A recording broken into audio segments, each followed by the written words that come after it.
That crowd on Monday night seemed like it helped you guys throughout the game. I mean, how big can Homefield advantage be moving forward? Yeah, just moving forward. I mean, that was an unbelievable atmosphere. Had so many people comment on just how cool it was to be at that game. The impact that they had toward, especially the end, they had the delay. They had, obviously they had to take the back-to-back timeout situation.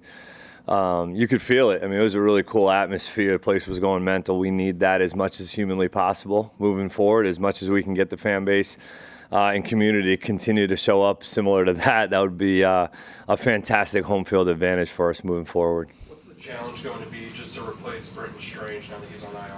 Yeah, I think Hunter Long has stepped up in a major way. Thought Johnny Munt, did a couple good things the other night as well. And then Quint Morris has played better and better for us on special teams. And I do think that when his number's called in games, he won't flinch either. He was in on the third down in, I think, 2 down at the low red zone, got in on a play that he had not repped all week and goes in and executes it on the speed option.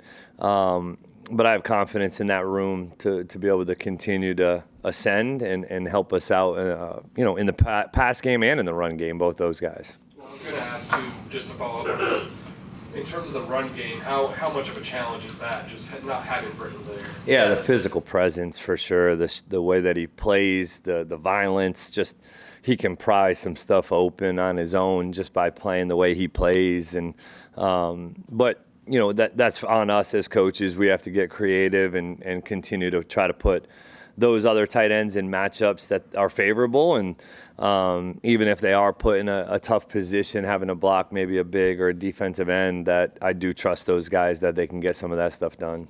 It's a big win, strong start to the year. Do you worry about how this team will handle the success?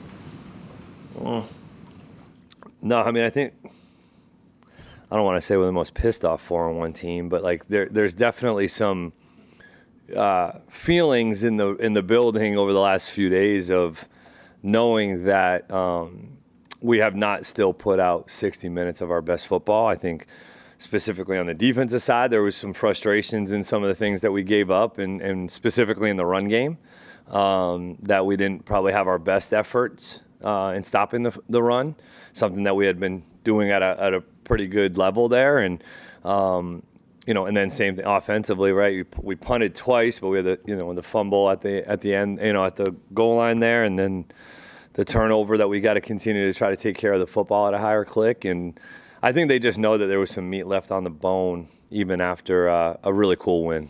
What makes Seattle's run defense so good? Man, I was just talking to Tony and James about that earlier. It's like especially in the first half of games, like those guys come out and nobody's running the ball on those guys, really. Their front is so deep. They've got 8 guys up front that have played high-level football in the NFL and have all been impactful starters at some point in the National Football League at one point. So they're very active. They move a lot up front. They stunt them. They move them. They'll pressure. Their movements are very well coordinated up front. And they have good players. They have good players that have created havoc. They have definitely played on the offense's side of the line of scrimmage often this year. They don't stay blocked long on double teams. So huge challenge for us, both schematically and, personnel-wise, for us to have to go, move the ball and run the football effectively. We're going to need to. You talked before about how you're really emotional and Trevor kind of helps balance that out. Do you think the rest of the team has sort of kind of adopted your personality or gotten close? I hope not. No. I think that it was weird because when I got here and had a lot of conversations with the guys individually, there was a little bit of a chip on the shoulder and a little bit of a frustrated but eager mentality. And so I think that was pretty innate with some of the guys, where that's kind of been my approach in general and the way I coach.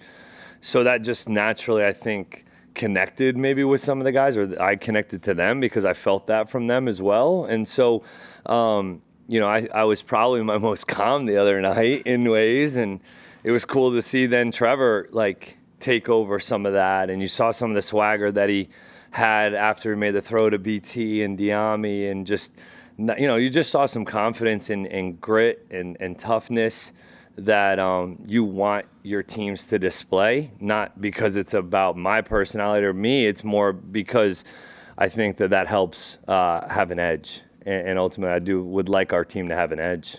Were you like that as a quarterback too, or did that kind of evolve? Yeah, I had a couple personal fouls as a player, as a quarterback.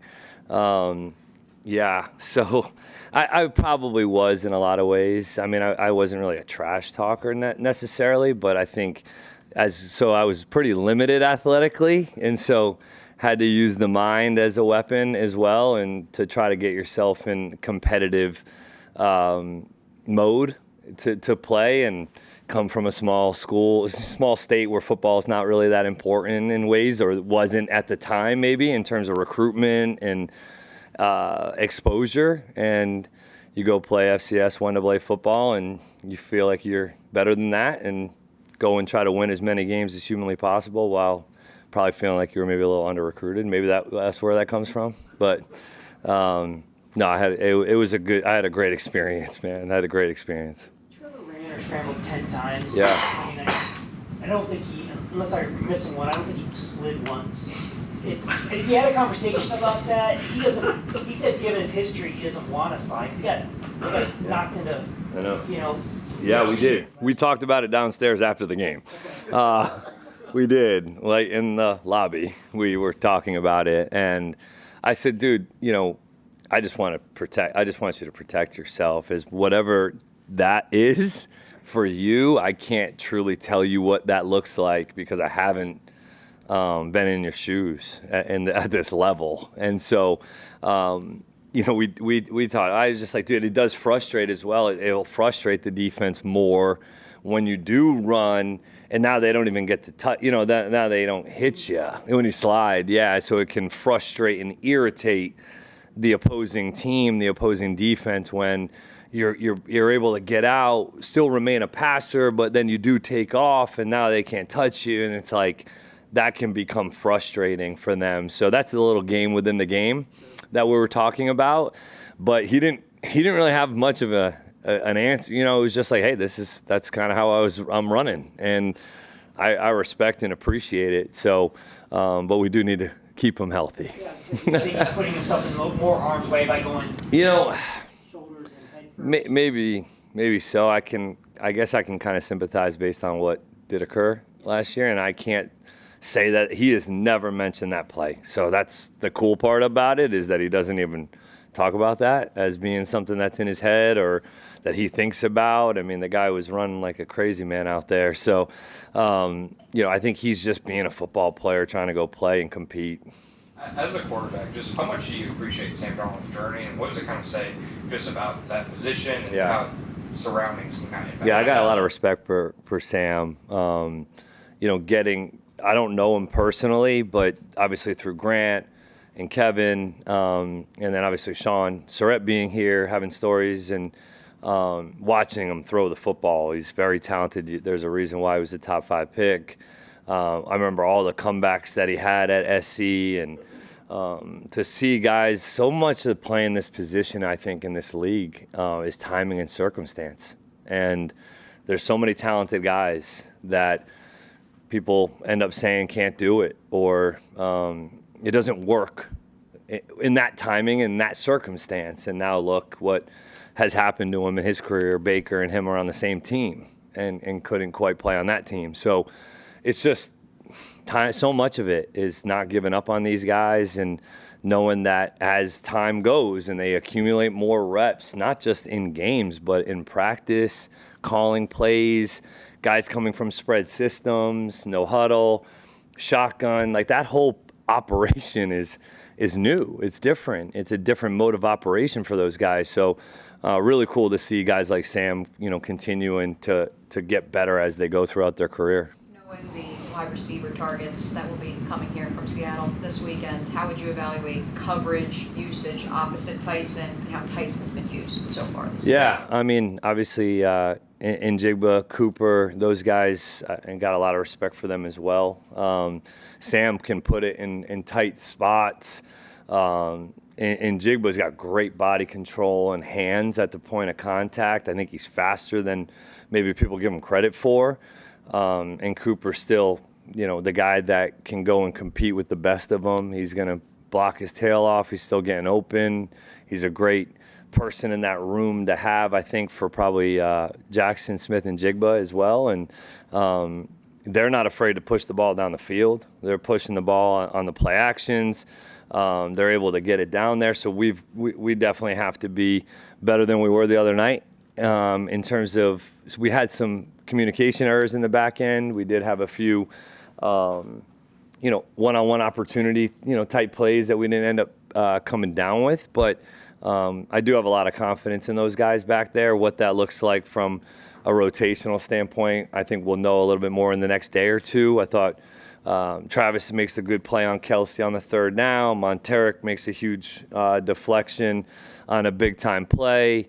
Jarian Jones gets in at the end of the game, makes a tackle at the end of so all those guys, I think, are going to continue to play and get reps and opportunities. And what that looks like from a rep count standpoint, I think we'll know a little bit more throughout this week. You used Van Latten as that jumbo lineman one time a couple weeks ago and Schumer the other night. What do you like about having that extra big body in the game? Well, especially with Brenton, now being out a little bit, it's like just you're always trying to look for opportunities to take something off the tight ends, right? Like they have so much on their plate from the pass game and the run game. And when you're trying to get them matched up, specifically maybe in pass protection or in the run game, you're trying not to match them up with a defensive end all the time, right? And I think that's probably where the jumbo can come in and help you just take a couple of those downs, hard downs off of a tight end, to where that matchup is a little bit more favorable for us in ways. So I think that's something that we'll continue to build off of. And it's great to know that those guys can go in and handle it mentally, because they're not being tagged as an offensive lineman, and they have to know the why formationally, and now we try to keep it pretty simple so it's not multiple per game plan, but I do think that we can use it more and more as we go. I just want to give you a chance to clear the air with this Dion thing that you're wrapped up in. Is there, I have no idea what that is. I'm really... The only thing said was just that he practiced a little bit more on defense than offense, so not really too sure where that's going. Hey, follow up on Kupp. You came into the league, you're in the same room with him for 2 years. How much did he help expand your view of offense? Man, he's Cooper. I almost named my son Cooper, so and that's how much respect I have for him. He has sent me texts throughout my career, whether I was with the Rams, at Kentucky, or here, or in Tampa, or here, randomly, at different points of just thinking about you, hope you're doing great, proud of you. Definitely more than just a player-coach relationship. I learned so much more from him than, and like guys like Matthew, I learned so much more from them than I think I probably ever could have given them as a coach. His understanding of all 11 on the field, his understanding of the run scheme, blocking assignments in the run game, his understanding of the quarterback's timing and rhythm, progressions, reads, coverage. I mean, he's the smartest football player, him and Matthew, that I've ever really truly worked with for an extended period of time, right? I've obviously worked with a lot of really good pros, but can't say enough good things about Cooper. And the type of man that he is.